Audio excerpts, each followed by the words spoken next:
Every year, Kyler does a trap line. This year is on the back of our property. He's got a dog proof right there. He is right next to a live trap. And then basically right down the edge of our property, we have trap set up. Kyler, what do you got in your live trap this morning? We have a little possum. Little possum. So that's maybe about $1 possum is what we'd get from that for. And then what did you get yesterday? Big raccoon. Big raccoon. So you got the raccoon actually next to our neighbor's property that has cows, and the raccoons have been getting in their feed. Probably also some possums.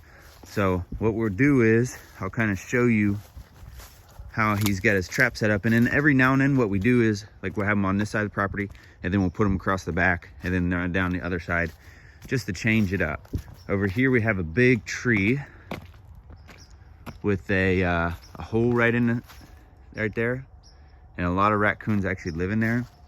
And what you do is you rebait the traps every day, and then you can't see the dog proofs, but they're probably about every 20 feet. So there's one right there. They have corn in them. So the dog proofs is basically when the raccoon sticks his hand in the the cylinder, he'll pull up on the lever, and then when he pulls up on the lever, his hand gets trapped, and it causes less damage to the raccoon, less damage to the fur, which that's kind of what this is all about, is reducing the amount of these type of animals, because we have chickens, the neighbors have chickens, and trying to be as ethical about it as possible. So right now we're going to dispatch this possum, and then we will kind of update you along the year. But this is day one of Kyler's trap line. Well, actually yesterday was day one. This is the second day, but I didn't record anything yesterday because it was pouring down rain. Here we go. You can see a picture of the raccoon right here though.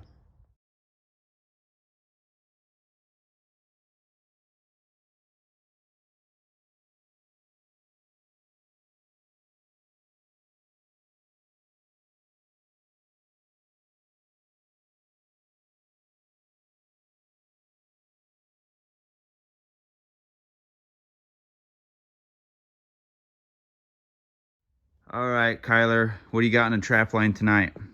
We got a big raccoon. A big raccoon? Yep. Good job. We also been catching some squirrels, and we caught us a few possum.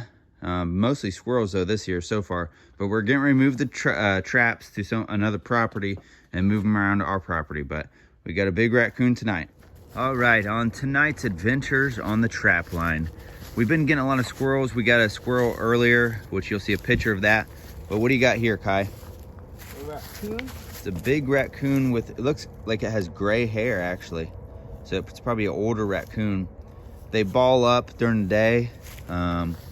So what we'll do is we'll dispatch him real quick and show you pictures. I'll include pictures throughout this whole episode, this whole video.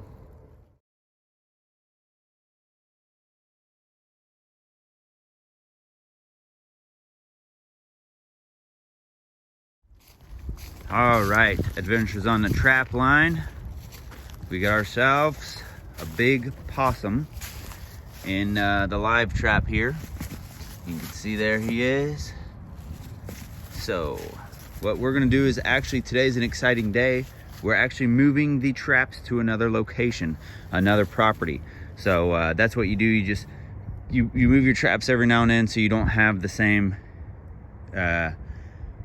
chances of getting the same thing. You just move around. So that's what we're doing today.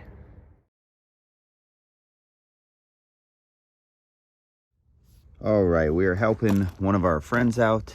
He said he has a raccoon and possum problem. I said I'll set out a few live traps around his barn, and there it is. Look at that raccoon. It is huge. That is a big raccoon. You'll see a picture of it near Kyler to kind of get a good reference of it. But this is gonna be our trap line for a few days, and that is a big raccoon.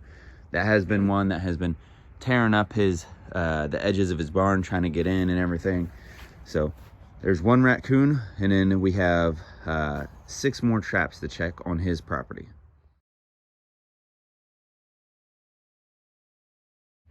All right, so checking the traps. Kyler got another squirrel.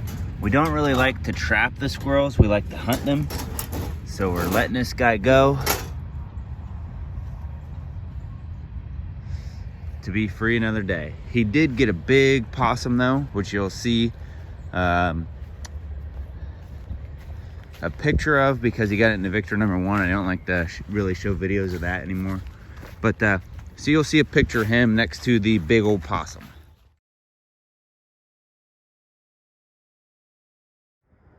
All right, so this is Kyler.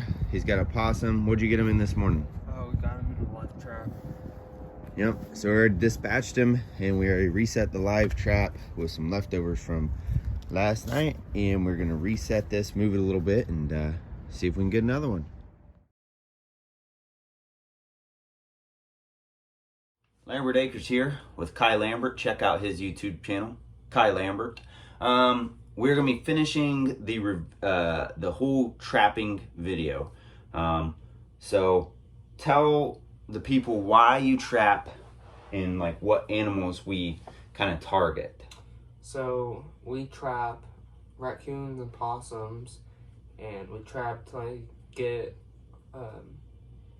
like them off our property because we have chickens and they eat chickens, and They also get into like feed. yeah. So like our neighbors, they have cows, they have chickens, they get show pigs, and then if a raccoon or possum gets in there and poops in their feed and the animal eats that, it could kill them. And we've had goats, we've had pigs, we've had ducks, rabbits, all that, and if an animal gets in there, and they can wreak a lot of havoc. Not to mention in that they're eating the feed that you're paying a lot of money for. So we do that. We have chickens because people always say like, don't kill possums, they eat ticks. Well, so do chickens, and possums eat chickens. So I would much rather have a chicken around than a possum around. And you know, we're not taking all these animals off of the face of the earth. Like as soon as we take them off our property, guess what? More come back on. It's a never-ending cycle. So what do we waste the animals? No, we go and sell them to someone and get some sort of profit. For the fur. So he sells the fur, which is really cool. In case you didn't know, yes, you can sell possum fur. Mink, muskrat, possum, raccoon, what else? Coyote, fox, white or gray and red fox. What else? Type of fur can you sell? I think skunk. Skunk, yeah, in case you didn't know, yeah. Skunk, actually, I think he made more money last year on a skunk than he did raccoons. So the skunk, the best way to get those is in a conibear, because then you don't have to shoot it. Because if you shoot a skunk, it's gonna spray, no matter where you shoot it. I'm telling you right now. So how do you think, what are some things we could do different for next year for trapping season? Probably be more diverse of like where we put our traps out and like what kind of traps we use. I agree. Yeah, we had said last year that we actually wanted to try coyote trapping. We didn't actually get to that this year, but we did end up buying a snare at the end of trapping season. We just didn't put it out. So I think we have one coyote trap and we have the snare. So it would be cool to kind of like funnel the coyotes to one part of the property, which that's what we could do now in the meantime. Yeah. So you like cut trails and stuff, and you put, you know, animal parts, or go out and find some roadkill and you put it, you know, on the trail, and then guess what? The coyote's gonna go get it. So, yeah, I agree. Maybe set some more traps next year. Yep. Because right now we have 4 properties we could put traps at. So maybe instead of doing one at a time, we could do all of them at the same time, and then just move them around on each property, because we have a lot of traps. So Yeah. And then another person reached out to us at the end of trapping season and asked if we could trap around their pond and stuff like that. Yep. So pretty exciting stuff. So anything to say to the peoples? Mm-mm. All right. Subscribe to my YouTube channel. Kai Lambert. That's his YouTube channel. Subscribe. All right. Thank you. Like, subscribe, share, leave a comment. All all that jazz. Okay, and we will see you on the trap line next time.